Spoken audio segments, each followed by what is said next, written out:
దాదాపు 265 మంది నిన్న అహ్మదాబాద్ విమాన ప్రమాదంలో, ఎయిర్ ఇండియా విమాన ప్రమాదంలో చనిపోవడం జరిగింది. కేంద్ర మంత్రిగా రామ్మోహన్ నాయుడు గారు తన విధులు ఏం నిర్వర్తించాలి? ముందే విమానాలు ఎలా ఉన్నాయి, వాటి స్థితిగతులు ఏంటి, వాటి పరిస్థితులు ఏంటి? ఇదే విమానం గత డిసెంబర్లో మొరాయించిందంట. ప్యారిస్ వెళ్తూ మధ్యలో షార్జాలో దానికి ఏదో ఇబ్బంది వచ్చి అత్యవసరంగా ల్యాండింగ్ అయిందంట. మళ్ళీ అటువంటి విమానాన్ని మళ్ళీ ఎందుకు నడుపుతున్నారు, ఎందుకు, కారణం ఏంటి, అని చెప్పి పూర్తి స్థాయిలో క్షుణ్ణంగా పరిశీలించి ఆ విమానం 1-2 సార్లు రిపోర్ట్ తెప్పించుకుని ఆ విమానం తాలూకు దాన్ని ఆపే ప్రయత్నాలన్నా చేయాలి, లేదా దాన్ని బాగు చేయించి పూర్తి స్థాయిలో మళ్ళీ నడిపే ప్రయత్నాలన్నా చేయాలి. ఇక్కడ రామ్మోహన్ నాయుడు గారు ఇక్కడ ఫెయిల్యూర్ అయ్యారు. రెండో విషయం వచ్చేసరికి రామ్మోహన్ నాయుడు గారు పూర్తి స్థాయిలో తన విమానయాన శాఖ పైన ఎంతవరకు పట్టు సాధించారు అనేది ఇప్పటికి కూడా క్లారిటీ రావట్లా. ఇక నిన్న జరిగినటువంటి ఘటన 265 మంది చనిపోతే రామ్మోహన్ నాయుడు గారు అక్కడికి వెళ్ళి పర్యటించారు. ఇంకా సోషల్ మీడియాలో నిన్న నైట్ ఒక వీడియో పెట్టారు. తన పిఆర్ టీం అనేది ఎంత బాగా పనిచేస్తుంది, కానీ అటువంటి సందర్భంలో పిఆర్ టీంను తీసుకెళ్లి హడావుడ్ చేస్తూ రీల్స్ షూట్ చేసి నిన్న నైట్ ఆయన ఎక్స్ అఫీషియల్ రామ్మోహన్ నాయుడు గారి పేజీలో పెట్టడం జరిగింది.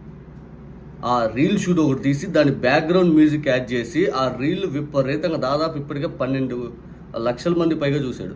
ఇప్పటికి ఈ నిమిషానికి 12 లక్షల మంది పైగా చూస్తే దాదాపు నేను చూసే టైంకి 1300 కామెంట్స్ వచ్చినాయి ఆ రీల్ షూట్కి. రామ్మోహన్ నాయుడు గారి అఫీషియల్ ఎక్స్ పేజ్లో పెట్టిన రీల్.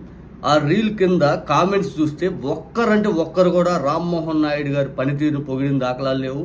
ఒక్కరంటే ఒక్కరు కూడా రామ్మోహన్ నాయుడు గారిని సపోర్ట్ చేస్తున్న దాఖలాలు లేవు. మొత్తం కలిపి ఇక్కడ రీల్ షూట్ అవసరమా సార్? బ్యాక్గ్రౌండ్ మ్యూజిక్ ఏంటి? మీరు ప్రమోషన్ కోసం వెళ్ళారా? పిఆర్ టీంని తీసుకొని మీరు ఏదో పని చేస్తున్నారని చూపించడానికి అక్కడ ఎందుకండి బ్యాక్గ్రౌండ్ మ్యూజిక్ ఎందుకు యాడ్ చేశారు?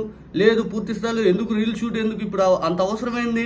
కెమెరాకి పోజులు ఇస్తున్నట్టు తిరుగుతూ వాళ్ళు కెమెరామ్యాన్లు అట్లా తిప్పటం, మీరు దాన్ని ఎడిట్ చేసి నీట్గా కట్ అండ్ పేస్ట్ చేసుకొని ఎడిట్ చేసి ఒక సినిమామేటిక్గా బ్యాక్గ్రౌండ్ మ్యూజిక్ యాడ్ చేసి మరి ఇక్కడ యాడ్ చేయాలి సార్? ఇది ఎంత బాధాకరమైన విషయం.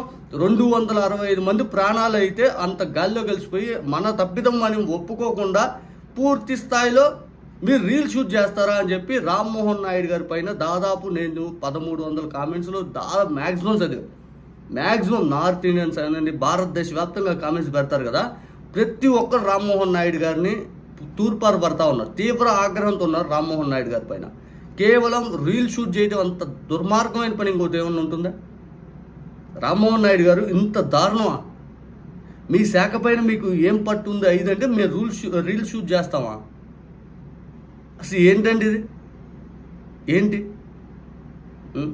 ఎయిర్పోర్ట్లు ప్రైవేట్ వాళ్ళు నడుపుతారు, పూర్తి స్థాయిలో ప్రైవేట్ వాళ్ళు నడుపుతారు, నాకెందుకులే 5 అనుకుంటే మరి మీకున్న అవకాశాలు ఏంటి? మీరు ఆ ప్రైవేట్ ఆ వ్యవస్థను పూర్తి స్థాయిలో మీ కంట్రోల్లోకి తెచ్చుకొని ఏం చేయాలని ఆలోచన మీకు చేయలేకపోయారా? లేదా విమానాలు పూర్తి స్థాయిలో ఎట్లా నడుస్తున్నాయి, ఏం డెవలప్ చేయాలి, విమానయాన శాఖ ఎట్లా డెవలప్ చేయాలి, ఇవన్నీ ఆలోచన చేయకుండా మీరు పూర్తి స్థాయిలో గాలికి వదిలేశారు. రీల్ షూట్ చేస్తే అత్యంత హేయమైన చర్య, ఇంత దారుణమైన చర్య. బహుశా ఇంత పెద్ద డిజాస్టర్ అనేది విమానం కూలిపోయి ఒక మాజీ ముఖ్యమంత్రి చనిపోయిన సందర్భంలో మీరు రీల్ షూట్ చేశారు చూడండి. ఏమనుకోవాలి? ఇంకేమనుకోవాలండి? ఇటువంటి సందర్భంలో ఎంత దారుణమైన సిచ్యువేషన్ అది.